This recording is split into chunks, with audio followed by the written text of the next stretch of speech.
Hi, welcome. Enjoy the content. Subscribe and turn on notifications. Vincent adjusted his tie for the third time. His reflection stared back from the bedroom mirror.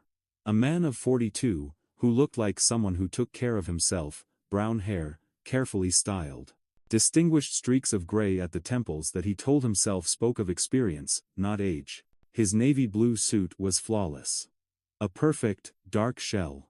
After all, it was an important night. His wife, Naomi, had finally landed the promotion. Vice President of Marketing, 39 years old, and at the absolute peak of her professional life. He wanted everything to be perfect. For her, the Alcott, a restaurant in the heart of Boston with ridiculously long waiting lists, was reserved for 8 o'clock. 15 people had confirmed. Friends. A few of Naomi's colleagues. Her sister, Chloe. And one special surprise he had arranged. A surprise that would change everything. From the bathroom, a cloud of expensive floral mist preceding her, Naomi called out, "I need another 10 minutes, Vin." A bitter smile touched Vincent's lips, a tiny crack in the stoic mask he wore. She always needed another 10 minutes. 10 minutes to perfect the makeup. 10 minutes to choose the right earrings. 10 minutes to complete the transformation from the woman he lived with into the woman the world saw. But tonight, he didn't mind. Let her get ready. Let her feel beautiful. Confident. He knew she would need every last ounce of that confidence for what was coming. Vincent walked down the grand staircase of the colonial-style house they'd bought together 8 years ago in the quiet Brookline suburb. An investment in a shared narrative. The wall alongside the stairs was a gallery of their life. Caribbean vacations. Their wedding, 15 years earlier. Birthdays. Smiles. They now seemed like a collection of framed fictions. He picked up the black leather briefcase he had deliberately left on the living room console. It felt heavy in his hand. Heavy with purpose. Inside were documents. Printed conversations. Photographs. Evidence. The word sounded cold, clinical. But that's exactly what it was. An organized, logical presentation of a complete and total betrayal. It had been his life's work for the past 8 days. The house was quiet. A structured, orderly silence that he had always mistaken for peace. For 15 years, their marriage had been a well-oiled machine. Predictable schedules, planned holidays, shared goals discussed over Sunday brunch. A life built on repetition. And Vincent, a man who built his career as a logistics director on the certainty of patterns and routes, had always believed that repetition meant stability. He was wrong. Repetition had simply meant she knew his every move, making it easier to hide her own. He heard the soft click of her heels on the hardwood floor above. She was ready. The show was about to begin. Vincent ran a hand over the smooth leather of the briefcase. He had spent years ensuring shipments arrived on time, that complex routes were optimized for maximum efficiency. Tonight, he had planned a delivery of his own. A payload of pure, unadulterated truth. And he would ensure it arrived with devastating precision. He walked to the bottom of the stairs, looking up just as she began her descent. A vision in an emerald green dress. Stunning. And the ache in his chest was a cold, hard knot. "Ready for your big night?" he asked, his voice a perfect imitation of a proud husband. Naomi smiled, a bright, polished thing. "Thanks to you. I know this party was your idea. You deserve it," he said. And he meant it. Oh, she deserved every single second of what was coming. He picked up her coat, holding it open for her. As she slipped her arms in, her perfume filled the air. A new scent she'd started wearing 3 months ago. The second piece of evidence he had logged in his mental file. The first had been her phone. He looked past her, at the gallery on the wall. At their wedding photo. 2 young people, smiling with an ignorance he now found nauseating. 15 years. An entire lifetime. He had given her his loyalty, his predictability, his unwavering support. And she had taken it all and used it as a cover for a cheap, sordid affair. The photos weren't memories anymore. They were exhibits in a case he was about to close, publicly. Tonight, he was not just a husband. He was the prosecutor, judge, and jury. He would be the one to shatter them all. It had all started 8 days ago. A Tuesday. Entirely ordinary. Vincent had come home from his job at the shipping conglomerate around 7, mentally exhausted after untangling a customs nightmare involving 3 containers stuck in Rotterdam. He found Naomi on the couch in the living room, backlit by the soft glow of her phone. She was smiling at the screen. It wasn't a normal smile. Not a polite, social smile. It was a secretive, private joy that had nothing to do with him. He hadn't seen that particular smile directed his way in years. "What's so funny?" he asked, dropping his keys into the ceramic bowl by the door. She jumped, locking the screen with a practiced flick of her thumb. "Oh, nothing. Just a stupid meme Chloe sent me." He didn't press. Not then. Back then, he still believed in the flimsy architecture of their life together. Dinner was tense. She barely touched the salmon he'd cooked. Said she'd eaten something at a late meeting.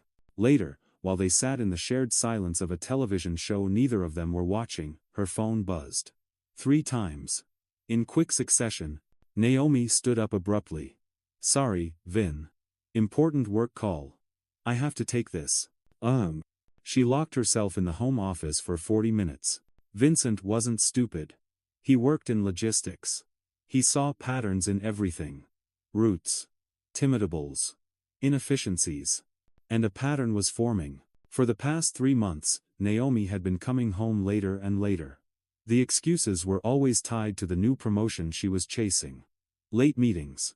Corporate drinks. Networking events. She seemed more animated, more alive. Yet, paradoxically, more distant from him. Small changes that, on their own, meant nothing.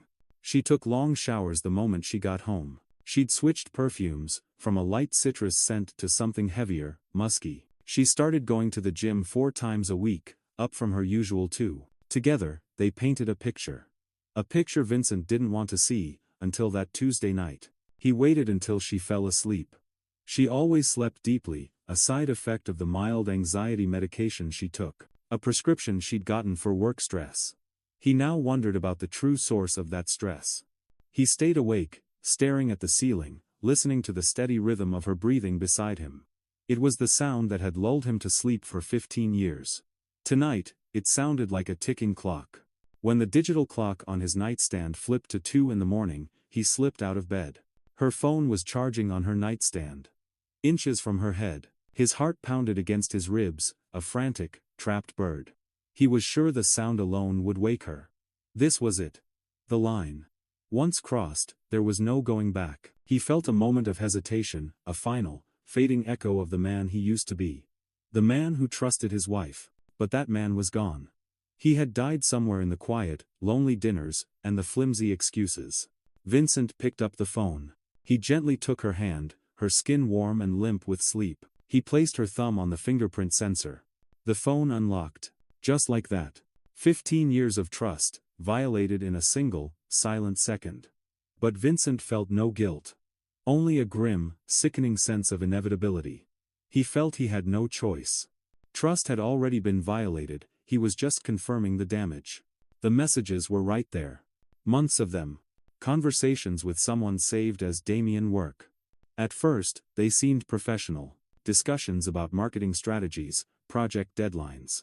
Then, slowly, the boundaries dissolved. Compliments about her dress at a meeting. Inside jokes. Emojis that hinted at something more. And then, about 6 months ago, the line was completely, utterly crossed. "I can't stop thinking about you." That afternoon at the hotel was incredible.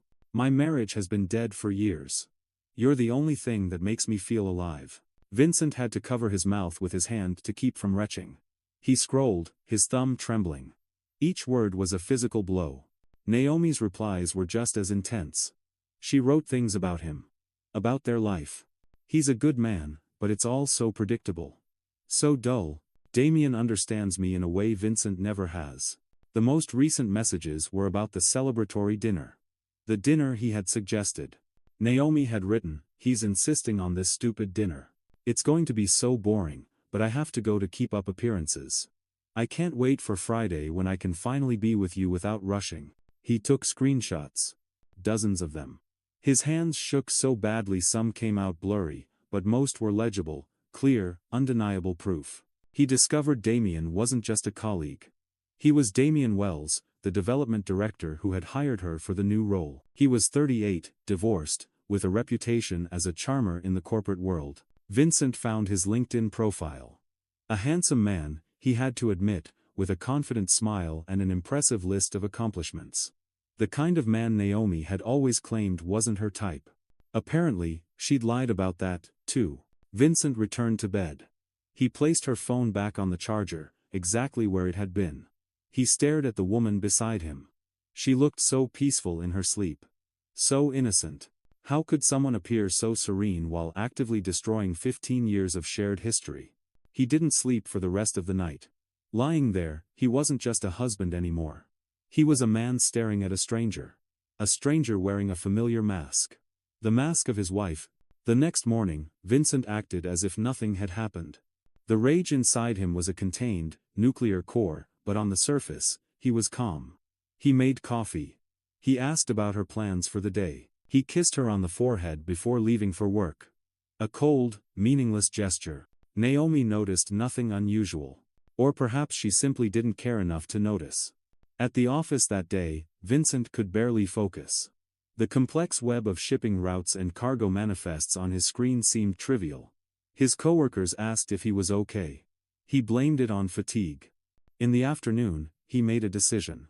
He would not confront her in private. He would not give her the chance to downplay it, to lie, to cry, to turn it into a messy, private argument she could control and manipulate.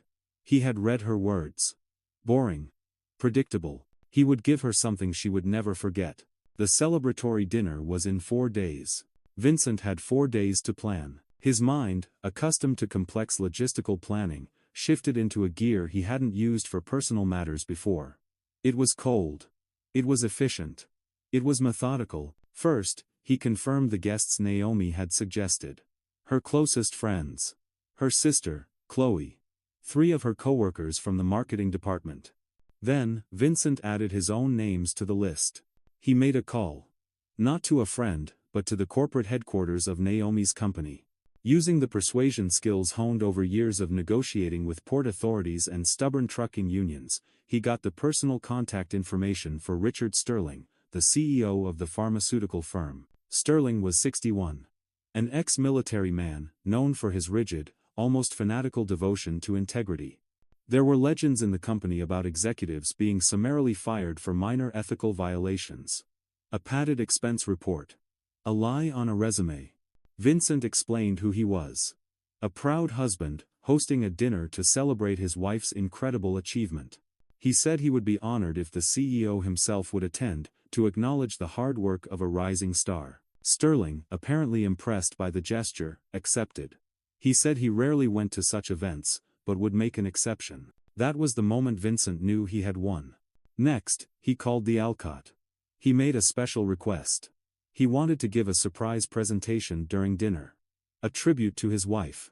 He would need a projector and a screen. The manager, accustomed to the unusual demands of wealthy clients, agreed without question. It would cost extra, but money was the least of Vincent's concerns. He didn't tell Naomi anything about Mr. Sterling. When she asked about the final guest list, he mentioned only the names she knew. "It's going to be a special night," he said. And for the first time in days, his smile was not bitter. It was replaced by a calm, chilling certainty. The next few days were surreal. He maintained the facade of a loving husband, while inside, he was pure, contained rage. He was an actor playing a part he had played for 15 years, but now he was aware of the script. Naomi kept texting Damien. Vincent didn't check her phone again. He didn't need to. He was no longer gathering intelligence. He was preparing for war. On Friday, the night before the dinner, Naomi left for another supposed late meeting. Vincent used the time to finish his presentation. He had a natural talent for this. Clear, concise, impactful. He selected the most revealing screenshots, arranging them in chronological order to tell the full story. He added simple date headers. Nothing sensational. The facts spoke for themselves. He saved everything on a flash drive. And on his phone. Redundancy. A core principle of logistics. He couldn't afford any risks. Now, Saturday night, the moment had arrived. He stood at the bottom of the stairs, the briefcase in his hand feeling less like a burden and more like an extension of his will. He was no longer the victim. He was the architect. He had built a life with this woman. Tonight, he would be the one to orchestrate its spectacular demolition. The Alcott was exactly as Vincent had pictured it. Soft lighting. Elegantly arranged tables. A private room on the second floor, reserved for their group. It was a stage, perfectly set. Guests began to arrive. Friends hugged Naomi, congratulating her enthusiastically. Her sister, Chloe, was beaming. "You deserve this, sis." Ome. Naomi's 3 co-workers arrived together. Vincent recognized them from company holiday parties. They seemed genuinely happy for her. Good people, he thought with a pang of something that might have been pity. They had no idea what was about to happen. Then, Richard Sterling walked in. Vincent saw him first. A tall man with perfectly combed gray hair and a suit that probably cost more than Vincent's monthly salary. He had an aura of absolute, unshakable authority. Naomi had her back to the door, laughing at something Chloe had said. She didn't see him right away. When she turned, and her eyes met Sterling's, all the color drained from her face. "Mr. Sterling," she stammered. I didn't know you were coming." Sterling extended a hand, giving hers a firm shake. "Your husband was very persuasive. He said it would be important for me to be here. Congratulations on the promotion, Naomi. You've worked hard for this." The irony of those words wasn't lost on Vincent. Worked hard. In a way, she had. Just not in the way everyone thought. Naomi shot Vincent a look. Confusion. And maybe the first, faint flicker of fear. He just smiled. A calm, pleasant smile. "Surprise, darling. I thought it would be nice to have the CEO here to celebrate with you." Dinner began. Conversation flowed. Wine was poured. Laughter filled the room. Vincent played the part of the proud husband perfectly. He told funny stories. He cracked jokes. He kept everyone at ease, a masterful puppeteer pulling the strings of the evening. Naomi was visibly tense, but the others seemed to chalk it up to natural nerves about having the CEO present. Between the main course and dessert, Vincent stood up. He tapped his glass gently with a knife. The room fell silent. All eyes turned to him. "Everyone, if I may," he began, his voice steady and clear. "I'd like to propose a toast." He looked around the room, making eye contact with each guest. Then, his gaze settled on his wife. "Naomi and I have been together for 15 years. 15 years of ups and downs, of growth, of building a life. When she told me about this promotion, I was genuinely happy for her. She's always been ambitious, always wanted more. And now she's got it." He paused, letting the words hang in the air. He looked directly at Naomi. She was pale. But more than celebrating a promotion, he continued, his voice taking on a more serious tone, "I wanted to celebrate values." He looked at Richard Sterling. "Values like loyalty, trust, integrity. Those are the things that define who we are, not just professionally, but as human beings. Mr. Sterling, I know you're known for valuing ethics above all else. For expecting your executives not only to deliver results, but to do so while maintaining the highest moral standards." Sterling nodded, his expression firm. "Absolutely. Without integrity, no achievement has real value." Vincent smiled. A thin, sharp smile. "Exactly. That's why I prepared a little presentation. A surprise for Naomi. Something that shows exactly how she earned this promotion, and what values truly guided her path." He signaled to the restaurant manager, who had been waiting by the door. The projector, hidden in the ceiling, whirred to life. A white screen descended silently from the wall. Naomi stood up abruptly. "Vincent, what are you doing?" Her voice trembled. He connected his phone to the projector. "Just sharing the full truth, darling," he said, his voice low and calm. "You always said transparency was important, right?" The first image appeared on the screen. A screenshot of messages between Naomi and Damien Work. The date was clearly visible, 6 months ago. Conversations that started professionally and quickly turned intimate. The room fell into absolute, suffocating silence. Chloe let out a muffled gasp. Naomi's coworkers stared, their mouths agape, looking from the screen to her. Richard Sterling leaned forward in his chair, his eyes narrowed, reading every projected word. Vincent kept advancing through the images. Click. Click. Click. Each one more damning than the last. Messages about hotel rendezvous. Discussions about the lies she was telling him. Plans for a future where Vincent simply didn't exist. And then, the message about the dinner. Amanda's words, projected in giant letters for everyone to see. It's going to be so boring, but I have to go to keep up appearances. Naomi was on her feet now, tears streaming down her face, her perfect makeup smudged. Vincent, stop this. Please. He paused on that image and looked at her. His expression was one of perfect, chilling calm. Why stop? We're celebrating. Your promotion. Your relationship with Damien Wells, the director who hired you. Everything's out in the open now. Transparency, remember? The name Damien Wells hung in the air like a death sentence. Chloe was crying now. Friends looked at the floor, at their plates, anywhere but at Naomi. Her co-workers were whispering furiously among themselves. And Richard Sterling, he was staring at Naomi with an expression of pure, glacial disappointment and restrained fury. Damien Wells, he said, his voice low but carrying across the silent room. You had a relationship with Damien Wells. Your direct supervisor. Naomi tried to speak, but no words came out. Just a choked sob. Sterling stood up, straightening his jacket. A final, dismissive gesture. This matter will be handled internally. Naomi, you will receive an official notice from Human Resources on Monday. So will Damien. He looked at Vincent, a flicker of something that might have been sympathy in his eyes. I'm sorry you had to find out this way. No man deserves that. Then he left. His exit seemed to suck all the air out of the room. Naomi turned to Vincent, anger finally cutting through her desperation. You destroyed me. How could you do this in front of everyone? Vincent laughed. A short, humorless sound. I destroyed you. Me, Naomi, you destroyed 15 years of marriage. You cheated on me, lied to me every single day, planned a future with another man while sleeping in my bed. And you have the nerve to blame me for exposing the truth? He took a step toward her. You said I was boring. That keeping up appearances with me was a chore. Well, now you don't have to keep up any appearances anymore. Everyone here knows exactly who you really are. The guests began to leave. One by one, they filed out of the room, offering awkward apologies, or avoiding eye contact altogether. It was a funeral procession for a marriage.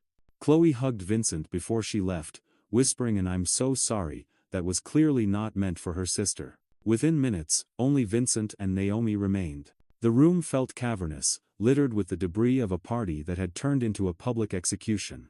Half-eaten desserts. Abandoned glasses of wine. Naomi was sitting now, her head in her hands, her body shaking with sobs. What happens now? She asked, her voice broken. Vincent put his phone away and picked up his briefcase. The weapon was no longer needed.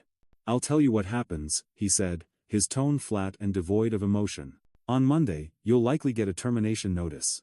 Or, if you're lucky, a severe demotion and a transfer to the most remote branch they can find. Damien will be fired. I'm sure of it. Relationships between supervisors and subordinates are strictly forbidden at that company, especially when a questionable promotion is involved. He let that sink in. As for us, he continued, my lawyer already has all the paperwork ready. The divorce will be quick. You won't contest it. The house stays with me. It's the least I deserve.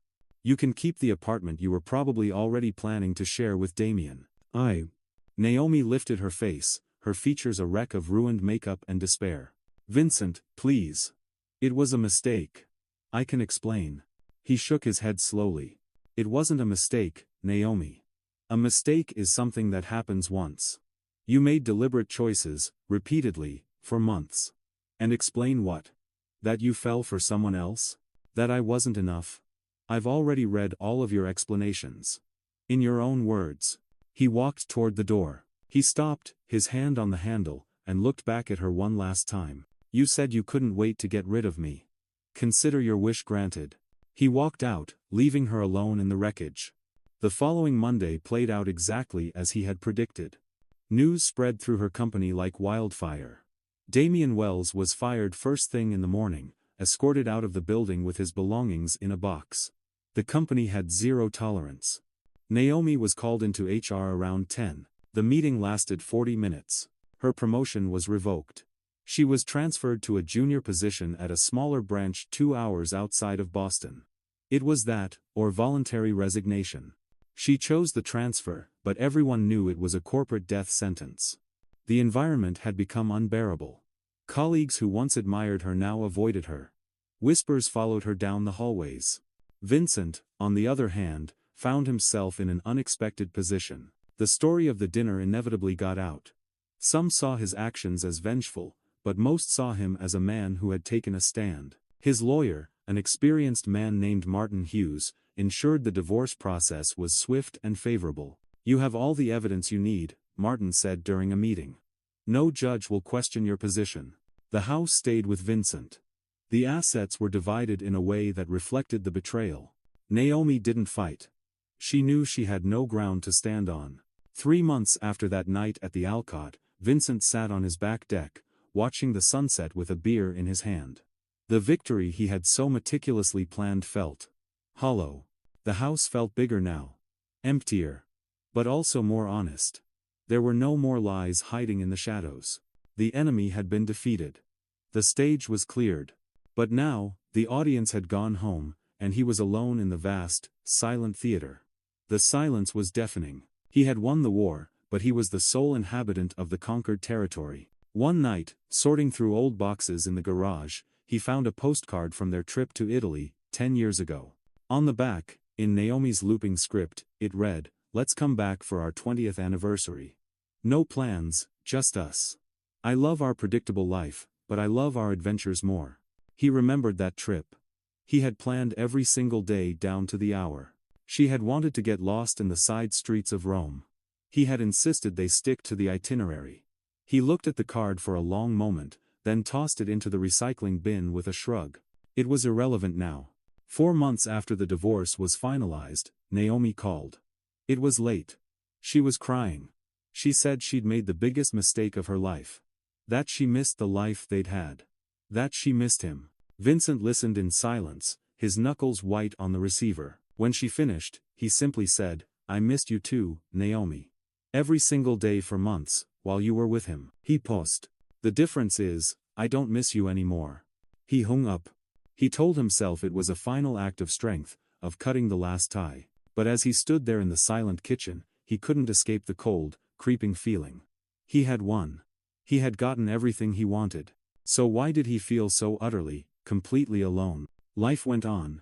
As it always does. On the advice of Chloe, who had surprisingly stayed in touch, Vincent started therapy. He was reluctant at first. He saw it as a sign of weakness. But he went.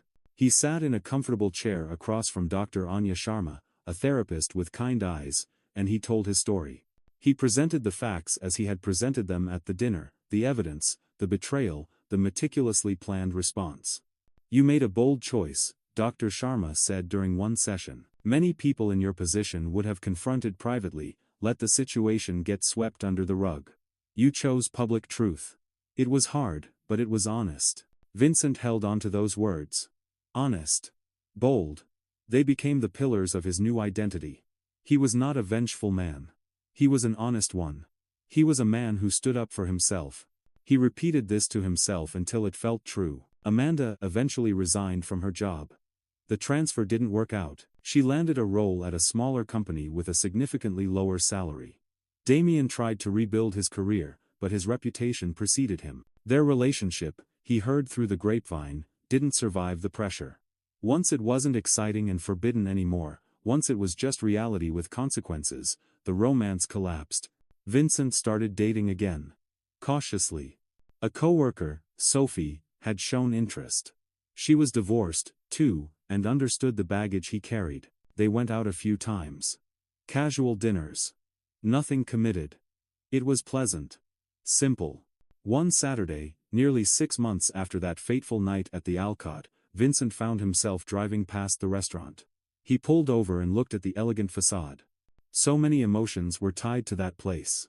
Anger, pain, revenge, justice. He thought about going in, maybe to exorcise the ghosts. But then he decided against it. That chapter was closed. He started the car and drove on. He told himself it was a sign of moving forward, not avoidance. A year after the dinner, Vincent was in a completely different place. He'd been promoted at work. His renewed, single-minded dedication hadn't gone unnoticed. He and Sophie were now in a serious relationship. She was patient and understanding. They had taken a trip together to the mountains of Vermont, spending a weekend in a secluded cabin. It was there, under a cold, clear night sky full of stars, that he finally felt he had fully turned the page. "You were married before?" Sophie asked gently, already knowing the answer, but wanting to hear it from him. Vincent told her the story. Not all the sordid details from the presentation, but a condensed, sanitized version, the version he told himself. The story of a good, loyal husband who had been betrayed and had been forced to take a stand. In his version, he was the reluctant hero. The victim who had fought back. She listened without judgment. "And do you still believe in love?" she asked when he finished. Vincent thought for a long moment, watching the stars. "I do," he finally said. "Just with more wisdom now. And definitely with more honesty." Life continued its steady, forward march. Naomi eventually moved to another state, a fresh start. Damien disappeared from the social radar. Richard Sterling continued leading his company with the same ethical rigor he'd always shown. And Vincent Donovan, the man who turned a celebratory dinner into a reckoning, found a semblance of peace. He learned that betrayal doesn't have to define the victim. It's how the victim chooses to rise afterward that matters. And Vincent chose to rise. The dinner at the Alcott would always be a memory. But no longer an open wound. It was a scar. And scars are just proof that we survived. He often thought about that night, replaying it in his mind. The look on Naomi's face. The silence of the room. The cold satisfaction. He had been in complete control. He had exposed the truth and forced a just outcome. He had done the right thing. The only thing he could have done. He had told the story to himself so many times, polished its edges, and reinforced its conclusions. He had told it to his therapist, to his friends, to Sophie. Over time, through countless retellings, it had become the only truth that existed. And in that truth, he was the one who had won. Thank you for watching the video. If you enjoyed it, don't forget to subscribe to the channel and turn on notifications so you won't miss any updates. See you next.